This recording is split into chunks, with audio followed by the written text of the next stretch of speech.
Hi hello എല്ലാവർക്കും D V designs by വിദ്യയിലേക്ക് സ്വാഗതം. ഞാൻ വിദ്യ.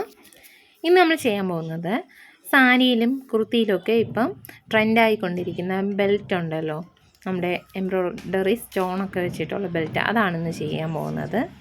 അതിനായിട്ട് ഇവിടെ ഞാൻ സ്കെയിൽ വെച്ച് അളന്ന് ലൈനൊക്കെ അടയാളപ്പെടുത്തി വെച്ചിട്ടുണ്ട്. ആദ്യം ഞാനിവിടെ ചെയിൻ സ്റ്റിച്ചാണ് കൊടുക്കുന്നത്. ചെയിൻ സ്റ്റിച്ച് ഇല്ലാതെ നമുക്ക് ബീഡ്സ് മാത്രം കൊടുത്തും ചെയ്തെടുക്കാവുന്നതാണ്. ഇപ്പോൾ ഞാൻ ചെയിൻ സ്റ്റിച്ചും കൂടെ കൊടുക്കുന്നുണ്ട്. പിന്നെ ഈ ചെയിൻ സ്റ്റിച്ച് ആർക്കെങ്കിലും കണ്ടിട്ട് മനസ്സിലാകുന്നില്ല എങ്കിൽ ഇതിൻ്റെ ട്യൂട്ടോറിയൽ ചാനലിൽ അപ്ലോഡ് ആക്കിയിട്ടുണ്ട്.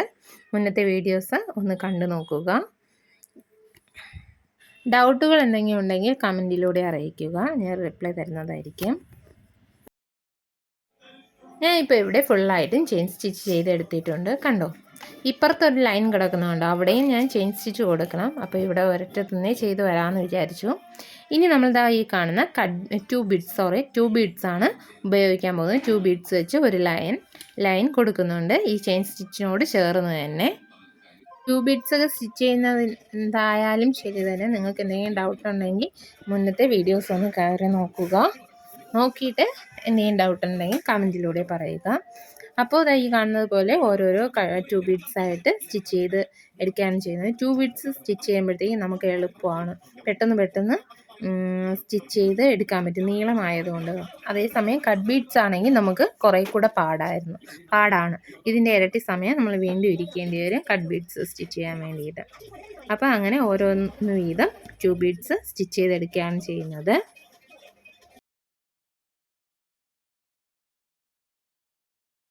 ശേഷം ഈ കാണുന്നത് പോലെ തന്നെ നമ്മുടെ 2 ബീഡ്സും സ്റ്റിച്ച് ചെയ്ത് കഴിഞ്ഞിട്ടുണ്ട്. കണ്ടോ, 2 ബീഡ്സ് സ്റ്റിച്ച് ചെയ്ത് കഴിഞ്ഞിട്ടുണ്ട്. ഇനി നമ്മൾ സെൻറ്ററിലായിട്ട്, അതായത് 2 സൈഡിൻ്റെ സെൻറ്ററിലായിട്ട് ഈ സ്റ്റോണ് സ്റ്റിക്ക് ചെയ്ത് കൊടുക്കാനാണ് പോകുന്നത്. ഇതെല്ലാം ഒട്ടിച്ചതിന് ശേഷം നല്ല ഡ്രൈ ആയതിനു ശേഷമായിരിക്കണം അടുത്ത് സ്റ്റിച്ച് ചെയ്യേണ്ടത്. ഇല്ലെങ്കിൽ അത് പെട്ടെന്ന് ഇളകിപ്പോവാൻ ചാൻസ് ഉണ്ട്. അപ്പോൾ അതുകൊണ്ട് നന്നായി ട്രൈ ആകാൻ വേണ്ടിയിട്ട് വയ്ക്കുക. അത് നന്നായി ഉണങ്ങിക്കഴിഞ്ഞതിന് ശേഷം എന്ത് ചെയ്യുക, നമ്മൾ അടുത്ത സ്റ്റിച്ച് ചെയ്യാൻ തുടങ്ങുക.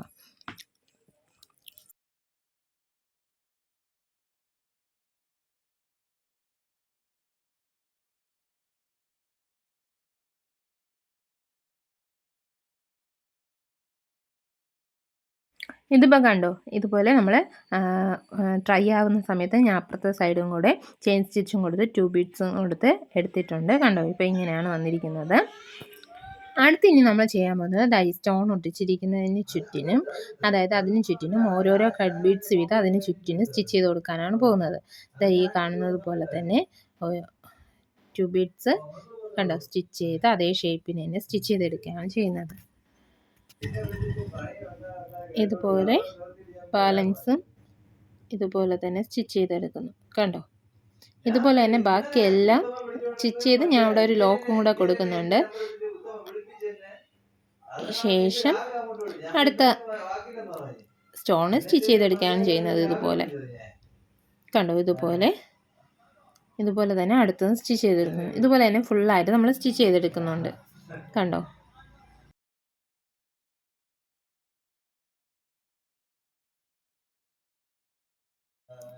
ശേഷം ഈ കാണുന്നത് പോലെ തന്നെ കുറച്ച് ഗ്യാപ്പ് ഉള്ളിടത്ത് എന്ത് ചെയ്യുന്നു, ഓരോ നമ്മൾ 4 mm ബീഡ് വീതം സ്റ്റിച്ച് ചെയ്ത് കൊടുക്കുന്നുണ്ട്.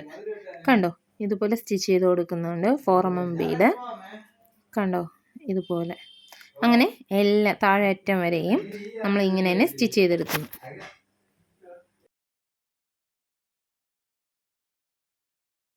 ഫുള്ളായിട്ട് സ്റ്റിച്ച് ചെയ്ത ശേഷം ഇങ്ങനെയാണ് വരുന്നത്.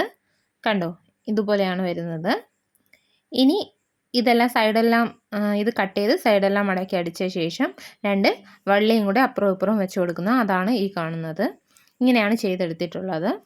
അപ്പോൾ ഇന്നത്തെ ഈ വീഡിയോ എല്ലാവർക്കും ഇഷ്ടപ്പെട്ടെന്ന് വിചാരിക്കുന്നു. ഇഷ്ടപ്പെട്ട ലൈക്ക് ചെയ്യാനും ഷെയർ ചെയ്യാനും കമൻറ്റ് ചെയ്യാനും മറക്കരുത്. ആദ്യമായിട്ടാണ് എൻ്റെ ചാനൽ കാണുന്നതെങ്കിൽ സബ്സ്ക്രൈബ് ചെയ്യുക. തൊട്ടടുത്തുള്ള ബെല്ലൈക്കൺ കൂടി എനേബിൾ ചെയ്യുക. എങ്കിൽ മാത്രമേ ഞാൻ ഇടുന്ന വീഡിയോസിൻ്റെ തുടർന്നുള്ള നോട്ടിഫിക്കേഷൻ നിങ്ങൾക്ക് ലഭിക്കുകയുള്ളൂ. അടുത്തൊരു വീഡിയോയിൽ കാണുന്നത് വരെ ബൈ.